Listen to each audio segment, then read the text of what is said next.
सतगुरुओं मेरी सासू नाटे। कैसे आऊं मेरे सतगुरु मेरी सासू नाटे। कैसे आऊं मेरे सतगुरुओं मेरी सासू नाटे। कैसे आऊं मेरे सतगुरु मेरी सासू नाटे।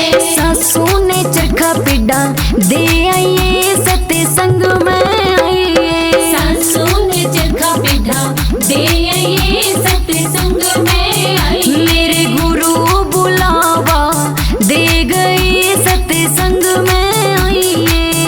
मेरे गुरु बुलावा दे गए सत्संग में आइए।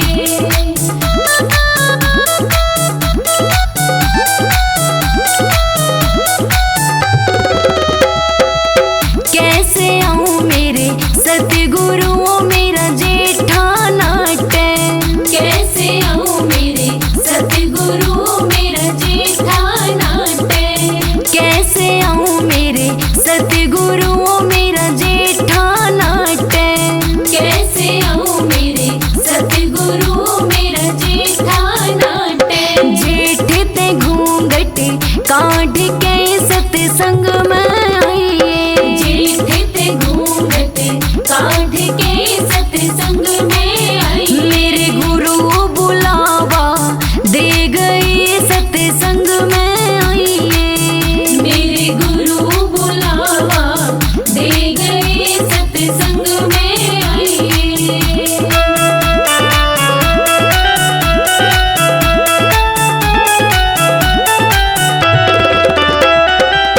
कैसे आऊं मेरे सतगुरु मेरा राजा नाटे। कैसे आऊं मेरे सतगुरु मेरा राजा नाटे। कैसे आऊं मेरे सतगुरु मेरा राजा नाटे। कैसे आऊं मेरे सतगुरु मेरा राजा नाटे। पति का परिणने भालिए सत्संग में आइए। पति का परिणने भालिए सत्संग में आई। मेरे गुरु बुलावा दे गए सत्संग में आइए। मेरे गुरु बुलावा दे गए सत्संग में आइए।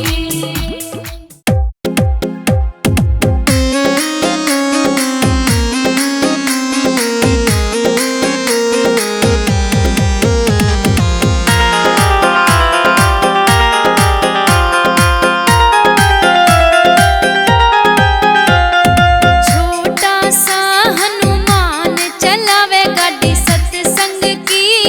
छोटा सा हनुमान चलावे गाड़ी सत्संग की। हाँ, छोटा सा हनुमान चलावे गाड़ी सत्संग की।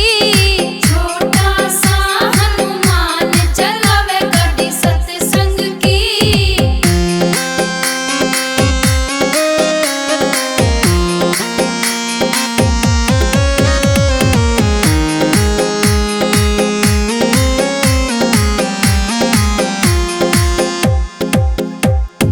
इस गाड़ी में बैठे गणपति जी। बैठे गणपति जी। बैठे गणपति जी। हाँ, इस गाड़ी में बैठे गणपति जी। बैठे गणपति जी। बैठे गणपति जी। रिद्धि सिद्धि साथ चलावे गाड़ी सत्संग की। छोटा सा हनुमान चलावे गाड़ी सत्संग की। हाँ, छोटा सा हनुमान।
चलते